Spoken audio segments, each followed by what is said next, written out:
Dámy a páni, volám sa Adel, som z Adel Dance Studio a dnes si ukážeme 3 základné body, ktoré vám pomôžu k tomu, aby ste sa cítili komfortnejšie počas tancovania vašej salsy New York Style.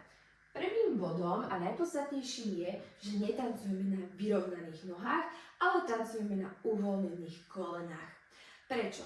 Uvoľnia sa nám boky, zľahčuje sa celý ten pohyb, zjemňuje sa a zároveň netrpia ďalšie naše kĺby, ktoré už tak či tak trpia počas celodenného fungovania v práci.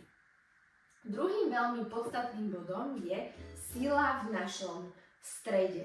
To znamená, v tejto časti môjho hrudníka, čiže na konci mojich hrudníkových kostí, som spevnená, spevnený. Prečo? Dámy, páni, hockedy sa môže stať, podlaha je šmiklavá, spadnete a práve náš stred tela nás udrží voči tomu pádu. Hej? No a tretím podstatným bodom je, že váhu máme smerom vpred. Predstavte si, že keď tancujete, ako keby ma niečo ťahalo smerom vpred. Ako k tomu dospejeme? Stojíme rovno, pod sebou máme ťažisko.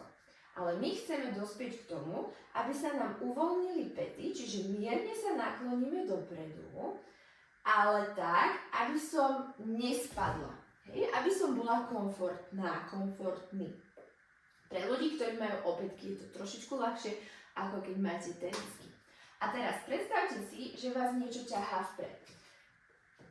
Si tu, povolené kolená, stiahnuté brúško, váha zmierne vpred a ideš 1, 2, 3, 5, 6, 7. 1, 2, 3, 5, 6, 7. Ak ste si všimli, na 6. dobu nekladiem váhu na pätu.